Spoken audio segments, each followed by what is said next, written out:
안녕하세요. 함께하면 당뇨가 건강해지는 재원장입니다. 요즘 이 연속 혈당 측정기 많이들 사용하시잖아요. 저희도 이 당뇨 정상화 챌린지 프로그램에 포함되어 있을 정도로 활용도가 굉장히 높은데요. 막상 이 사용을 하시면서 충분히 효과적으로 사용을 못 하시는 경우가 많습니다. 그러면 센서 비용이 좀 아깝죠. 그래서 이 연속 혈당 측정기 사용 가성비도 올려드립니다. 당뇨 정상화 챌린지 하시는 우리 챌린저분들의 그래프를 몇 개 가져와 봤는데요. 그래서 이 자리를 빌어서 좀 허락을 구해보도록 하겠고요. 영상 보시다가 저거 내 것 같은데 하는 분들께는 제가 양해와 함께 이 자리를 빌어 감사드립니다. 당뇨 초기여서 정상 혈당을 목표로 하는 경우랑 당뇨 경과는 좀 있지만 이제 당월 색소는 한 7점대로 양호한 경우, 그 다음에 당뇨 경과가 마찬가지로 조금 있지만 당월 색소는 9에서 10점대로 좀 많이 높은 경우, 조절이 안 되는 경우죠. 그 다음에 이미 당뇨도 한 30년 이상 많이 경과했고 당연히 당월색소도 9점 이상으로 조절이 잘 안 되는 이런 경우로 유형을 나눠서 우리가 보도록 하겠습니다. 그래서 우리가 먼저 보는 건 기저값을 봅니다. 기저값이란 뭐냐면 주무시기 시작해서 일어날 때까지 내가 음식물의 공급이 없이 외부에서 당의 공급이 없는 상태에서 유지되는 혈당값입니다. 그래서 우리가 체열로 혈당 체크를 하면 주로 공복혈당을 보는데 그 이유가 이 값을 이제 가능하기 위해서인 거죠. 당장 눈에는 이렇게 막 혈당 피크가 올라간 것들, 이런 것들이 먼저 눈에 보일 텐데요. 저는 이 기저값, 이걸 먼저 봅니다. 이분 같은 경우는 야간에 근무를 하시는 분이에요. 그래서 여기 오후 한 12시경 요쯤부터 오후 9시경 요 사이가 이제 기저값이 되겠죠. 이걸 형성하는 인자는 뭐냐면 바로 이제 기저 인슐린 분비, 그 다음에 인슐린 저항, 그 다음에 기초대사량, 근육량이죠. 이렇게 우리가 음식을 먹지 않아도 평소에도 야금야금 인슐린이 나오고 있습니다. 이걸 이제 기저인슐린 분비라고 하는데, 여기에 이제 인슐린 저항이 걸리면 이 기저혈당 값이 올라가겠죠. 그리고 우리가 특별한 활동이 없어도 우리 몸에서 소모하는 에너지량, 기초대사량인데 근육량에 따라서 이게 결정이 됩니다. 그래서 이렇게 해서 소모되는 값에 의해서 값이 또 조금 내려가고, 이런 걸로 인해서 밸런스가 형성이 되는 게 바로 혈당의 기저값입니다. 그리고 이제 식후 혈당 피크 값을 보는데 이게 얼마나 올라가느냐, 그리고 이 폭이 얼마나 되느냐, 이걸 봅니다. 그래서 혈당의 최고값이 얼마고 이게 얼마나 잘 떨어지느냐, 이걸 보는 건데, 이 값들은 이제 식사에 따라 영향을 많이 받습니다. 그래서 이 식후 혈당이 얼마나 잘 조절되는지 보려면 비슷한 식사 패턴을 보였을 때, 비슷한 상황의 식사를 했을 때를 이제 비교해 봐야 되겠죠. 일반적으로 내가 신경 써서 조절한 날의 혈당값이랑 내가 회식한 날 혈당값, 이런 걸 비교해 보면 안 되는 겁니다. 그래서 먼저 이 챌린저 A님, 이분 같은 경우는 일단 혈당 조절 자체가 한눈에 보기에도 양호합니다. 6점대 정도 나오시긴 하는데 야간 근무를 하시기 때문에 아까 말씀드린 것처럼 기저혈당 값이 요 구간에 해당하는 건데 100이 약간 좀 넘어가죠. 공복혈당제도 100이 조금 넘는 정도, 요 정도 나올 겁니다. 혈당 피크는 아침 식후 혈당 최대치가 200이 좀 넘어가는 정도,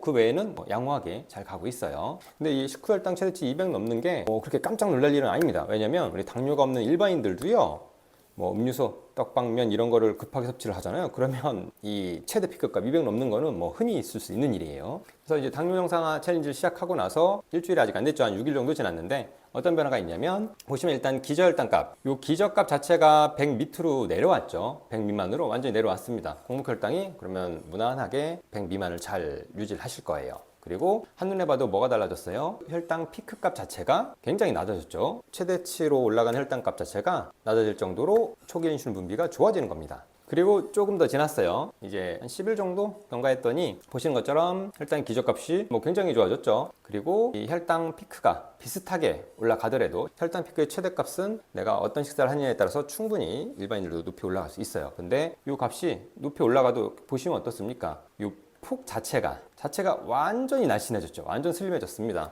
우리가 뱃살만 주는 게 아니라 이 혈당 피크에서의 이 그래프 폭도 줄어드는 거예요. 슬림하게, 날씬하게. 이렇게 나와야 혈당이 내가 빨리 내려가는구나, 이렇게 알 수 있는 겁니다. 그리고 비슷한 패턴으로 식사했을 때의 이 피크 값들도 보면 어때요? 보면은 폭이 전부 다 모두 날씬하게 줄어들어 있죠. 높이도 당연히 저녁 같은 경우는 이제 많이 낮아져 있고요. 그래서 당뇨가 좋아지는 신호에서 볼 수 있는 것들이 기저혈당 값이 낮아지더라, 그 다음에 혈당 피크의 최대치가 낮아지더라, 그리고 이 폭도 좁아지더라, 이것들을 알 수 있는데요. 특히 이 당뇨 초기, 그 다음에 전 단계, 여기에 있는 분들은요, 우리가 뭘 또 중요하게 보냐면 이 피크의 최대값, 요거가 180 미만을 유지하는 빈도가 점점 늘어난다. 좀 엄격한 한 160 정도. 요 빈도가 늘어나면은 요거는 초기 인슐린 분비, 요게 내가 살아나고 있구나, 이런 신호로 보셔도 됩니다. 그러면 요게 잘 살아나면 나는 혈당이 정상으로 내려간다, 혈당값만 정상이 되는 게 아니라 초기 인슐린 분비가 살아나서 아예 내 몸 자체가 정상 수준 회복을 하는구나, 이렇게 이해를 하시면 되는 겁니다.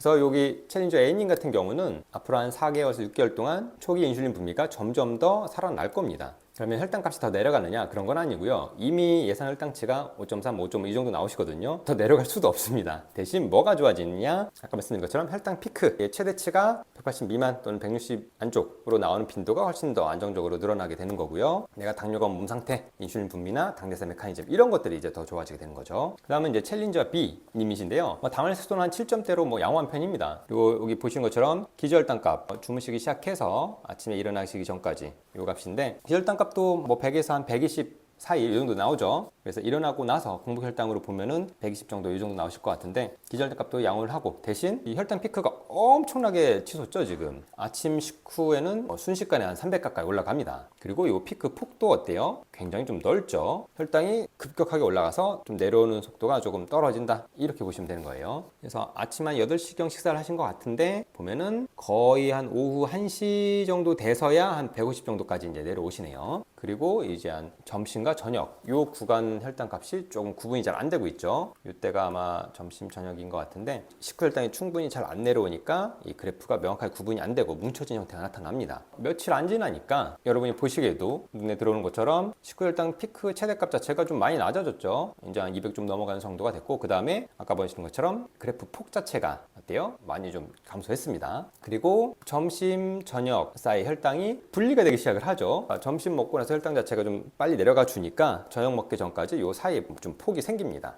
이런 걸 보면은 식후 혈당이 내가 좀 좋아지는구나, 이렇게 알 수가 있는 거예요. 이 부분은 나중에 좀 더 자세히 한번 보여드릴 겁니다. 물론 이제 기저혈당값 요거 자체도 이제 100 내외 로 많이 좋아지셨죠. 이 정도면 공복혈당으로 재면은 100 약간 넘거나 아니면 100 안쪽으로 나오거나 이 정도 나오실 거예요. 그리고 나서 이제 한 10일 정도 경과를 하니까 어땠습니까? 보시면 기저혈당 값이 굉장히 좋아졌죠. 이 얘기는 뭐냐면 내가 자는 동안, 수면 상태 동안에 혈당 값이 굉장히 낮게 잘 유지가 되더라. 무슨 얘기냐면 기저인슐린 분비와 작용이 좋아진 거예요. 아까 말씀드린 것처럼 이 기저혈당 값을 결정하는 인자는 기저인슐린 분비, 인슐린 저항, 그 다음에 기초대사량, 즉 근육량이라고 했는데, 이 한 10일 사이에 근육량이 급격하게 증가할 수는 없겠죠. 무슨 얘기냐면 기저인슐린 분비가 좀 좋아지고 인슐린 정도 좀 줄었구나. 그만큼 내 몸 안에서 인슐린이 좀 더 잘 작동하기 시작했다, 이런 얘기입니다. 이런 양상을 지속하시면 이분 같은 경우 저녁 당뇨약을 드시면 저녁 당뇨약을 이제는 줄여도 되겠죠. 그리고 보시는 것처럼 점심, 저녁 식후도 좀 더 확연히 구분이 되고 혈당 피크 자체도 양호하게 가고, 이런 식으로 이제 변화가 나타납니다. 그리고 요 날 같은 경우는 저녁에 이제 회식도 하신 거예요. 사실은